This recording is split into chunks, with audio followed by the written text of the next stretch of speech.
That's not even in the scriptures. There's no such thing as a multinational church, right? All you go into the scriptures, they were all called saints, called to be saints. Yeah, the Israel of God. There was never no mention of no multinational church. Call hello, Yahweh Bashem Awashai, Bashem Wakakwadash. Double honors unto the apostles and the elders. Salutations to all my fellow laborers doing this work in truth and sincerity, risking their lives and their freedom to do so, now more so than ever. To the scattered elect that are scattered around the four corners of the earth, that be like unto the speckled bird, the Israelite foreigners. And to the Aquath that are listening and learning, to you I say Shalom. This is your brother Malcolm from the branch of the Great Millstone here in Chicago, coming at you with another lesson in truth. This is a response to a comment on the comment board that was left by the brother Janae Jamerson. To this video, he burned the letter, evidence, all right? Which meaning the evidence, was the title of the video. So this is a response to a comment on the comment board on this particular video. And the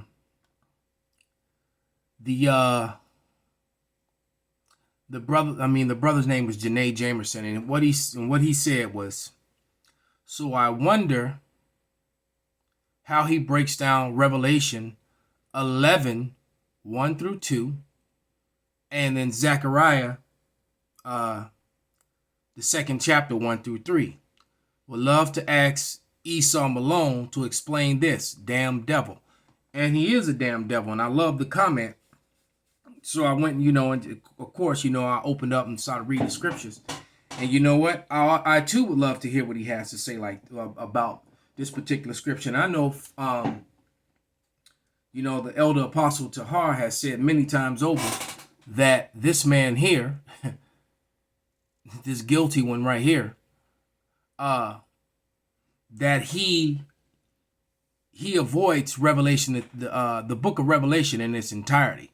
Why? Because he doesn't deal with prophecy, nothing, and most of the Christians of today don't. And the ones that do are watching our videos, learning the breakdowns, and then fumbling over them anyway. All right.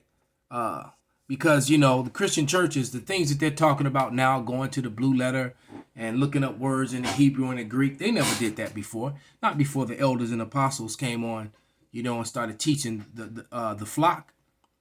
And as the men of the Lord begin to wake up, as we're going to read in Revelation 11, and now that style of teaching is being mimicked across the board. All right. To some, it's a good thing, and to some, it's just for vain glory. But let's go to Revelation and let's begin this lesson. And this is Revelation 11.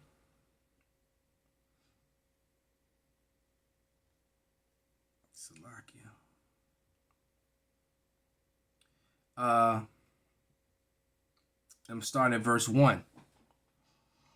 And it reads, and there was given me a reed like unto a rod, and the angel stood, saying, rise and measure the temple of power, and the altar of them that worship therein. But the court which is without the temple leave out, and measure it not, for it is given unto the Gentiles, but Salakia, and measure it not, for it is given unto the Gentiles, and the holy city shall they tread underfoot 42 months. And I will give power unto my 2 witnesses, and they shall prophesy 1,260 days in sackcloth. All right. When has Vocab Malone or any of any Christians for that matter gone out in sackcloth with fringes and borders of blue and taught the word? All right, because this measurement was given to the people therein of the olive tree of that branch. All right, and those 2 witnesses is the northern and southern kingdom. How is he trying to include other people into that I have no idea. All right, let's continue to read. It says, these are the two olive trees and the two candlesticks standing before God, before the power of the earth. And if any man will hurt them, fire proceedeth out of their mouth and devour their enemies. And if any man will hurt them, he must in this manner be killed. All right. So those witnesses that are doing the work of the Lord are going to be given power, man. They're going to be given power. Verse 6. These have power to shut heaven, that it rain not in the days of their prophecy, and have power over waters to turn them to blood, and smite the earth with all the plagues as often as they will. Did not Ezekiel, Elijah, did they not command the elements? Did they not call down fire, split water, split? Did not Moses do the miracles that he did? Did not Yahushua and his disciples that he imbued with that power also raise the dead and do many miracles? When was that ever given to the heathen? And where is the any one scripture that says that this sort of thing will be given unto the heathen? Please share with us. Esau Malone, as the brother called you. And when they shall have finished their testimony, the beast ascendeth out of the bottomless pit, shall make war against them, and shall overcome them and kill them. All right, so when the time came, Esau Edom came into power and got the dominion over the earth. Job 9:24, the earth is given into the hands of the wicked, as prophesied. And then what did he do? He came out, he iconoclast, he created false doctrines. He created false history. He's put his face in places where he didn't belong. All right. He wrote himself into history in places where he wasn't. And he's got the people all confused. All right. Verse 8, and their dead bodies shall lie in the street of the great city, which is spiritually called Sodom and Egypt, where also our Lord was crucified. Why? Because they put up an image of Yahushua as looking like Vocab Malone, which is a lie, a complete and total fabrication. And they of the people and kindreds and tongues and nations shall see their dead bodies 3 days and a half, and shall not suffer their dead bodies to be put in graves. So they allowed us to walk around dead. We were dead, and many of us are still dead, calling themselves black, calling themselves Mexican, calling themselves Native American or Puerto Rican or Dominican, calling themselves by those dead names in the congregation of the dead, man. Verse 10, and they that dwell on earth shall rejoice over them and make merry, and shall send gifts to one another, because the two prophets tormented them that dwelt in the earth. And after 3 days and a half, the spirit of life from power entered into them, and they stood on their feet, and great fear fell upon them that saw. Let's shoot over to Wisdom of Solomon. Because this is what you're seeing, right? These are prophecies that are literally coming to life before your face, man. This is Wisdom of Solomon 5:1. And it reads, then shall the righteous man stand in great boldness before the face of such have afflicted him, and made no account of his labors. And when they see it, they shall be troubled with terrible fear, and shall be amazed at the strangeness of his salvation, so far beyond all that they look for. All right. And they, repenting and groaning for anguish of the spirit, shall say within themselves, this was he whom we had sometimes in derision, a proverb and a reproach. We fools accounted his life madness, and his end to be without honor. And that's how they thought of us. And now they're waking up. These are the people of the Lord. And why are they saying that? Because we fit the bill. All right. As my brother Uriah always says, man, everybody didn't fit that slipper that was made for Cinderella. We fit that slipper. That slipper being the curses, not the Gentiles. How the Gentiles didn't come under the curses. The whole redemption is the people being redeemed from under the curses. when you look to who's under the curses in both the Old and the New Testament, it's the Israelites. What does vocab need to be redeemed from? What curses have fell upon him that he needs redemption and to be saved from the Lord? None. None. This had nothing to do with the heathens, especially Esau, Edom. All right? Let's go back to Revelation.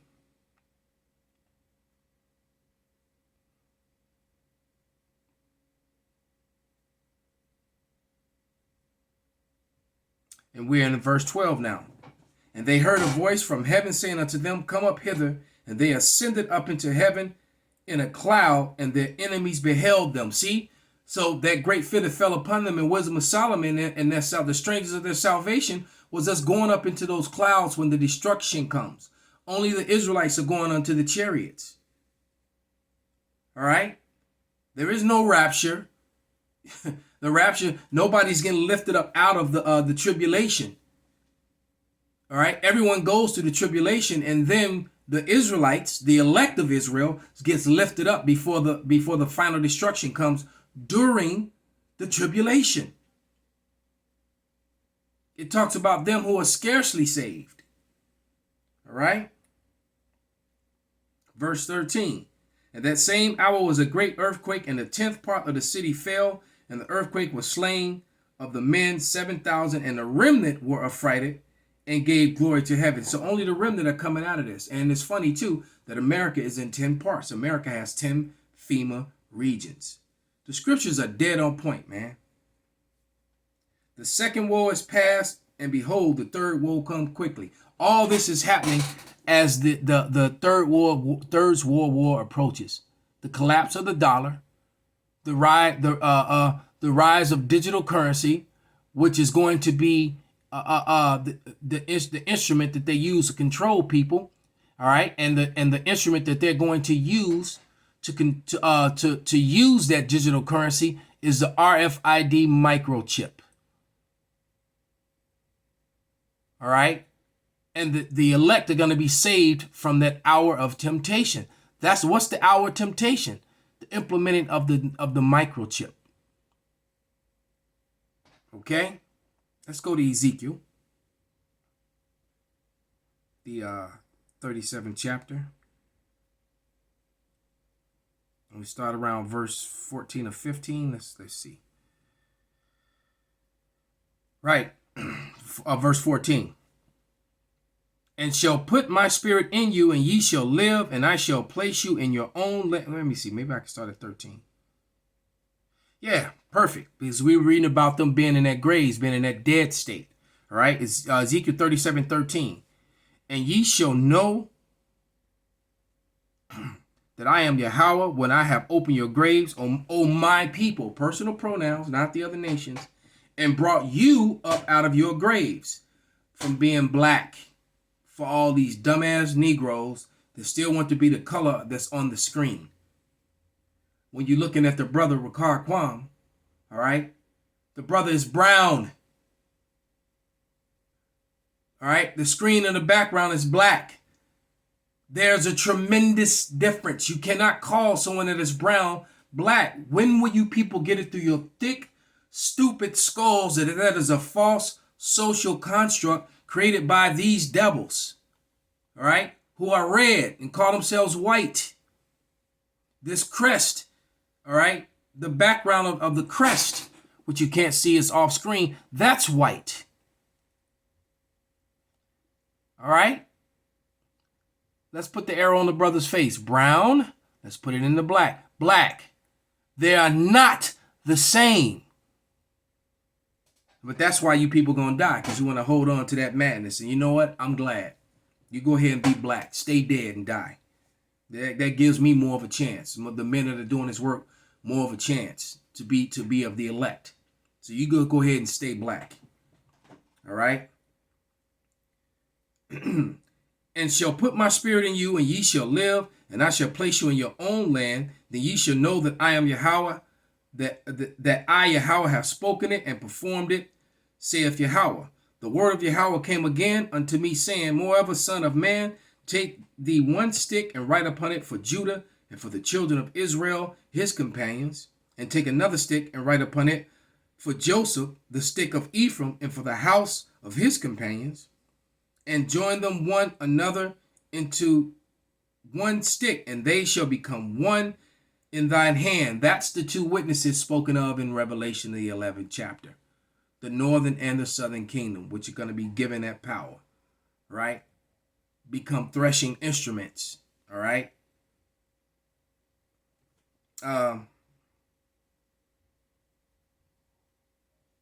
Verse 18. And when the children of thy people shall speak unto thee, saying, wilt thou not show us what thou meanest by these? So when people walk up and look up at the sign and they say, oh, I'm Zebulun, or I'm Manasseh, or I'm Judah, or I'm Benjamin, then we break it down and explain to them, go into the scriptures and then filter in the history and make them understand.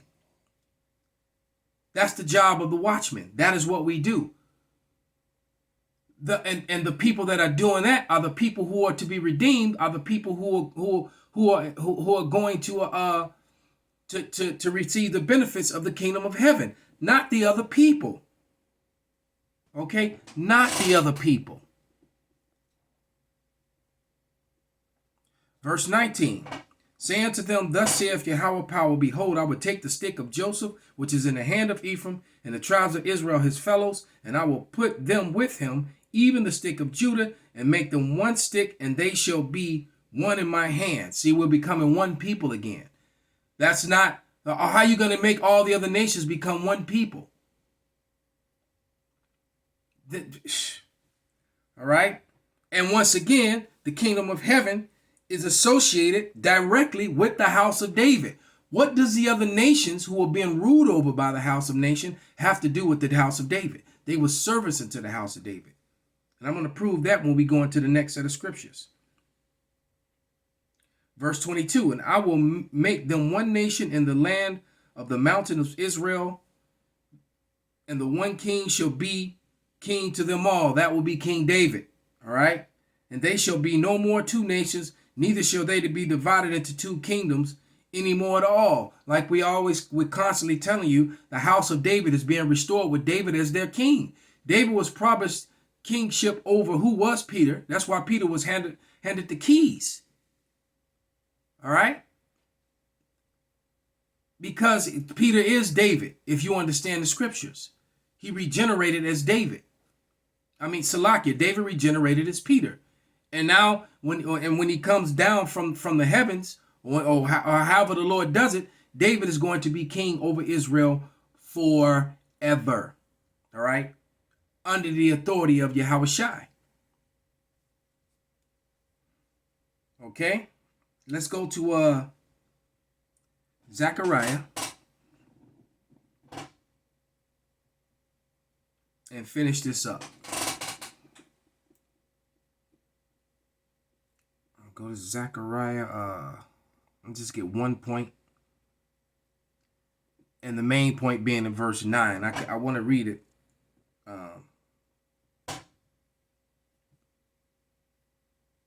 Salakia, not Zechariah 9. Zechariah 1 and verse 9. Here's the point. Going straight to the point. Zechariah 2, Salakia.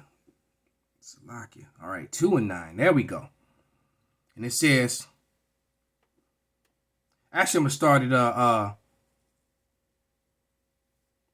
at verse 6. Ho, ho, come forth and flee from the land of the north, that's America, saith Yahweh. For I will spread you abroad as the four winds of heaven, saith Yahweh.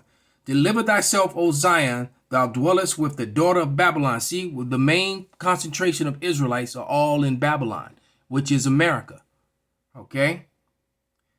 For thus saith Yahweh of hosts, for the glory have sent me unto the nations which spoiled you.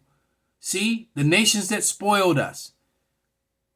So how are the nations that spoiled us going to participate in our glory, in our salvation, in our redemption? That's retarded. Replacement. How you get to spoil and then also get to have the kingdom of heaven too? Where's the balance and justice in that? Does it not say that the Lord is balanced? He is a just God. This damn dog, man, I can't wait for the Lord to put him down. And I hope it's publicly. All right. And I really wish that I get to do it, but that would be selfish. I think that honor should be given unto our elders, man, to the apostles. But man, I would love to put my foot on his neck. But verse 9. No, so still in verse 8. For thus saith Yahweh of hosts, after the glory he shall be sent unto the nations which spoiled you, for he that toucheth you touches the apple of his eye. You should have never put your hands on us, man. For behold, I will shake my hand upon them, and they shall be a spoil to their servants. That matches right up with Isaiah 14. We're going to close with that. You spoiled us, and now you're going to be a spoil to us, your servants. All right? And ye shall know that Yahweh of hosts hath sent me. That's how you're going to know, man. So how those that are going to be spoiled going to also share in the glory? It tells you in Romans 9, the glory and the service of the Lord all belongeth to Israel. Man, this dude is a tard, man. A tard turd. All right? Let's close this out. Let's go to Isaiah. Put the nail in the coffin of this bastard. This is Isaiah 14 and 2. And it reads, and they shall take them and bring them to their place, and the house of Israel shall possess them in the land of Yahweh for service and handmaids, and shall take them captives, whose captives they were, and they shall rule over their oppressors. Vocab Malone, Esau Malone, No Class Malone, Can't Rap Malone, you are an oppressor, and you are going into slavery. And everyone like you. Call Halal Yahweh Bashana Bashai Bashim Rakak Wadash Wa Abad Babal Shalom.